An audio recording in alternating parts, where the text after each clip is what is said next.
Set. You okay? First of all, congratulations to Clemson. I mean, Brad, his staff, and his team, just had a heck of a game.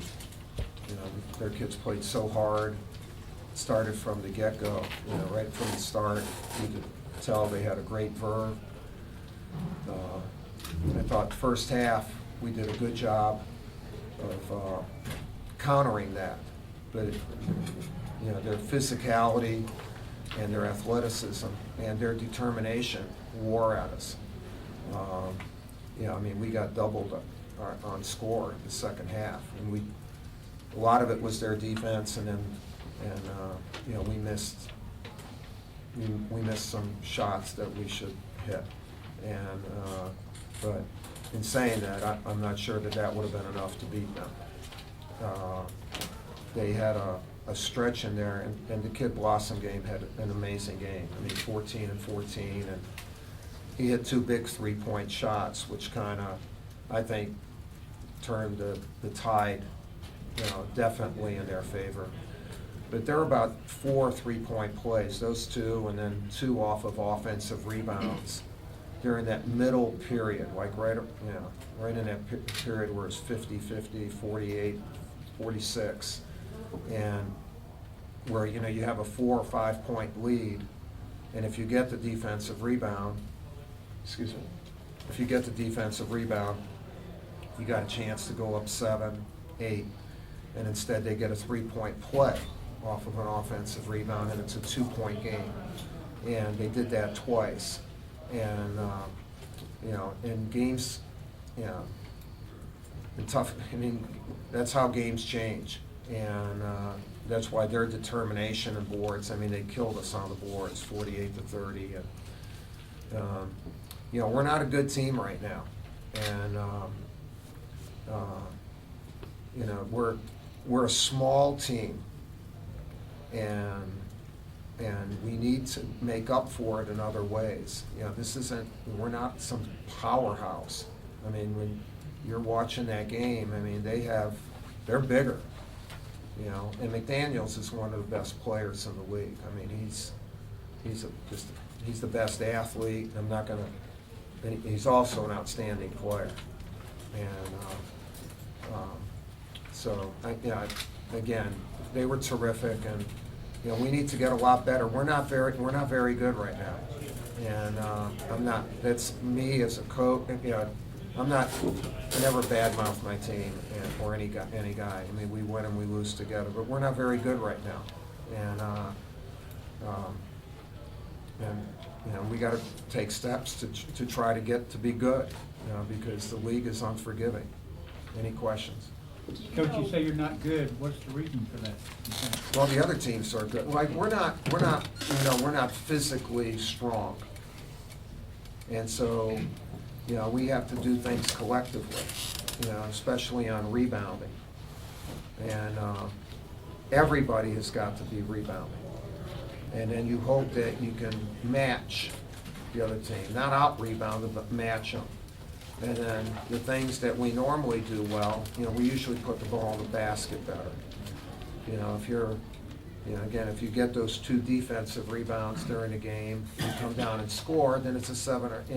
So the margin, when I say we're not very good compared to who we've been. And who we've been has been very good. And so we can't live in the past, we have to live in the present. And figure out how this team can win.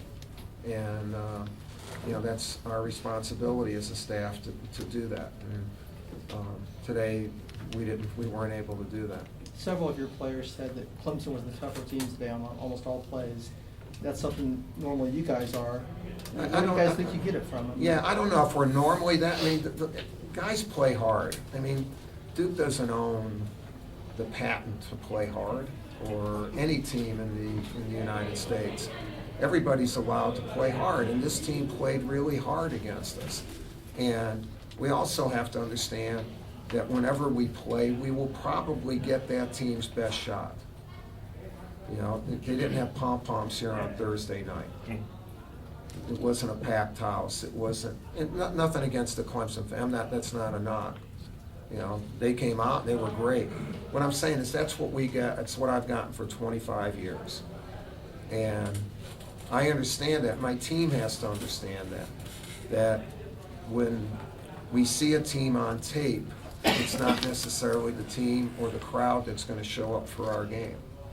And so, yeah, again, they were outstanding. Their crowd, everything, and you know they were obviously most deserving of winning. Can you talk about the atmosphere at Little John, especially when No, it's good. I mean, we're used to tough atmospheres. You know, I mean, this was great. You know, they should do it all the time. You know, they like it. Why not do it all the time? Their team's playing great. Their team's playing their butts off. So that would be good for them. But, you know, we usually get a team's best atmosphere. We usually get a team's best effort. And so we can't have not just games off, but possessions off. And over the years, that type of situation has made our teams better. You know, right now, our team is not getting better in that situation. And so we have to figure that out. Mike, Coach, you went the last 6:23 without a field goal. Did they just weigh you down?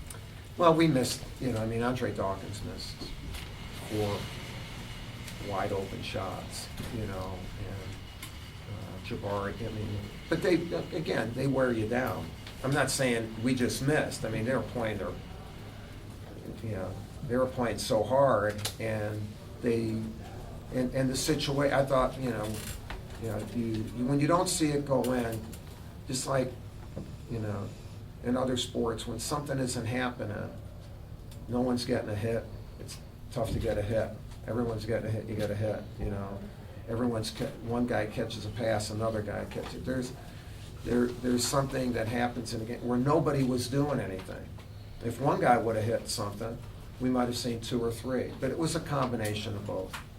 Mike, the things you were talking about your team didn't do today, the defensive rebounding things, are these things that you've seen them do in practice and it just didn't come out of the game, or have you been trying to build it We've throughout the beaten season? good teams. So, Yeah. You haven't watched our team. You just saw it today. Yeah. So you should take a look. And obviously we've rebounded before. You know, we didn't rebound today. Has it proven more difficult than you expected to this point to play without a true post presence? Not more than I anticipated, maybe more than you anticipated. I'm not picking on you, but, you know, we're a young team. We are a very young team. And we get predicted to do something based on me being old, and it's the way it is, you know. And then we have to measure up to something that we probably weren't good enough to do to begin with. And what happens sometimes is you start thinking you're that before you've accomplished it. And then you never find out who the heck you really are. I don't know if that makes sense, but it makes sense to me. You know, I mean, that's the world I live in. It's the world I've lived in for 3 decades at Duke. And it's a good world, not a good world today. And but also, it's a very realistic world. When someone plays that well, they deserve to win. No excuses on our part. And we got to get better. I mean, we got to get better. And if we don't, teams will do that against us. And we shouldn't like that. You know, it should hurt that we lost today, and that somebody played that well and that hard against us, and we couldn't match it. Coach, was there anything strategically that they did on defense, or was it? No, I just think they're a good defensive team. They lead the country in defense, and Brad's a really good coach. You know, his kids, he's got a group that he loves, and you know, they look like they're really together. And they block shots. We got back past them 5 or 6 times where in normal games you would have been able to score, and all of a sudden McDaniels is it Nako?